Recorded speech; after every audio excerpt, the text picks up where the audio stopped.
సువర్ణ media. నేనైతే ఈ రోజు కొండాయిపాలెం గేట్ దగ్గర ఉన్న రెడ్డమ్మ ఆంటీ వాళ్ళ ఇంటికి వచ్చేసానండి. ఆంటీ ఈ రోజు మన కోసం అయితే స్పెషల్ గా చికెన్ ఫ్రై చేస్తానంటున్నారు. చాలా టేస్టీగా ఉంటుందంట. సో మనం కూడా ఆ టేస్ట్ ఏంటో, ఆ ప్రాసెస్ ఏంటో చూసి నేర్చుకుందాం. వచ్చేసేయండి. మన ఇంటి వంట ప్రోగ్రామ్ లో భాగంగా ఆంటీ మన కోసం అయితే చికెన్ ఫ్రై చేస్తానన్నారు. So thank you so much aunty, మమ్మల్ని ఇన్వైట్ చేసినందుకు. సో ఆ ప్రాసెస్ ఏంటో, ఎలా చేస్తారో ఒకసారి ఆడియన్స్ కి చెప్తారా? ముందుగా ఏమేమి ఐటమ్స్ కావాలో చెప్పేసేయండి. ఫస్ట్ ఆయిల్, తర్వాత ఆనియన్, తర్వాత వచ్చి పచ్చిమిర్చి, తర్వాత టమాటా ఇవన్నీ వేగిన తర్వాత చికెన్ వేసుకోవాలా.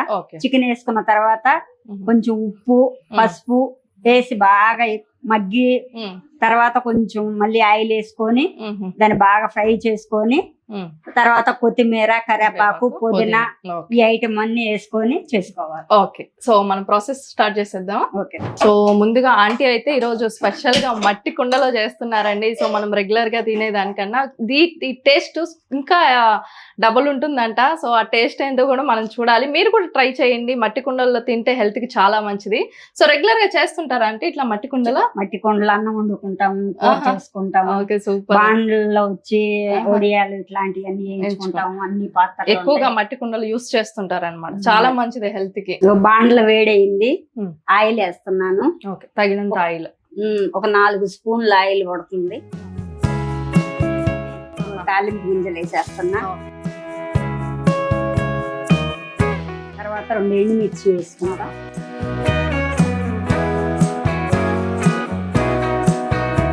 ఫస్ట్ ఆనియన్స్ వేసారు, దాని తర్వాత పచ్చిమిర్చి వేగిన తర్వాత మళ్ళీ టమాటా వేసుకోవాలి.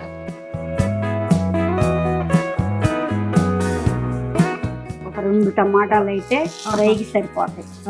మళ్ళీ ఎక్కువ వేసుకున్నా కూడా తీపి వచ్చాక బాగుండదు ఫ్రై. అంతే చికెన్ తీసుకున్నారా అంటే? చికెన్ కేజీకి 2 టమాటాలు, ఒక ఆనియన్స్ అయితే సరిపోతుంది. టమాటా మెత్తగా వేగింది, చికెన్ వేసుకున్నాను.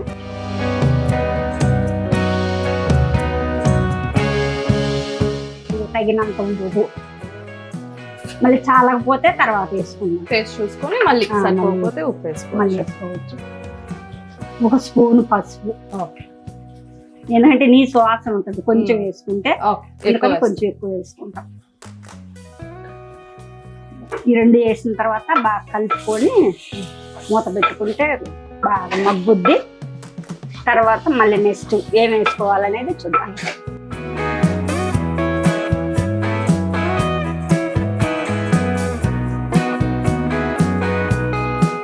నీళ్ళన్నీ బాగా ఎనికినాయి.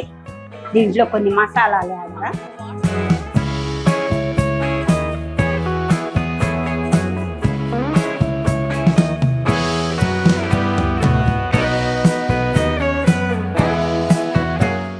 చేస్తుంటారంటే కుండల్లో వెరైటీగా ఏమన్నా?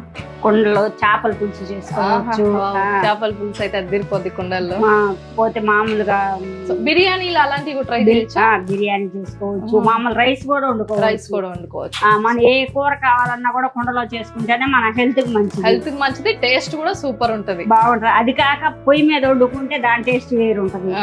గ్యాస్ పొయ్యిల కన్నా పొయ్యి మీద వండుకుంటే గ్యాస్ మీద ఒక 20 నిమిషాలు పట్టేది, దాని మీద ఒక 15 నిమిషాల్లో అయిపోతుంది. ఏంటంటే టెక్నాలజీ వచ్చిన తర్వాత అందరు గ్యాస్ మీద వండుకోవటం, జనాలకి కొంచెం రాగాలు రావటం ఇట్లాంటివన్నీ వస్తున్నాయి. కానీ కుండలో వండుకున్నంత టేస్ట్ దేంట్లో ఉండదు. సో లాస్ట్ లో మళ్ళీ కొంచెం కొత్తిమీర, కరివేపాకు, పుదీనా కూడా వేస్తున్నారు స్మెల్ కోసం. రెడీ అయిపోయింది చూడండి. కానీ ఒక్క చుక్క కూడా నీళ్లు లేవు, బాగా డ్రై అయిపోయింది.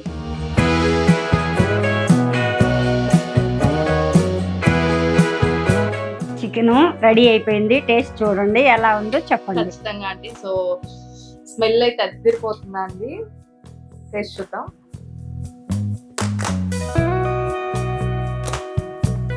సూపర్ ఉందండి, చాలా టేస్టీగా ఉంది. కుండలో చేశారు కదా, దాని టేస్ట్ ఇంకా ఎక్కువైంది. సో మా వీడియోస్ కానీ మీకు నచ్చినట్లయితే తప్పకుండా సబ్స్క్రైబ్ చేయండి. ఒక లైక్ చేయండి.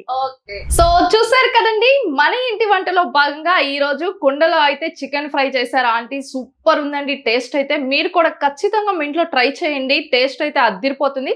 సో హెల్త్ కూడా చాలా మంచిది. మా వీడియోస్ కానీ మీకు నచ్చినట్లయితే తప్పకుండా సబ్స్క్రైబ్ చేయండి, లైక్ చేయండి, షేర్ చేయండి. మా వీడియోస్ మీరు కనిపించాలన్నా, ఇలాంటి వంట ప్రోగ్రామ్ లో పార్టిసిపేషన్ చేయాలన్నా సో కింద డిస్ప్లే అవుతున్న నెంబర్ కు కాంటాక్ట్ అవ్వండి. సో మరొక వంట ప్రోగ్రామ్ తో మళ్ళీ కలుసుకుందాం. చూస్తూనే ఉండండి మీ సువర్ణ మీడియా. కెమెరామెన్ శంకర్ తో మీ సుమ బిందు.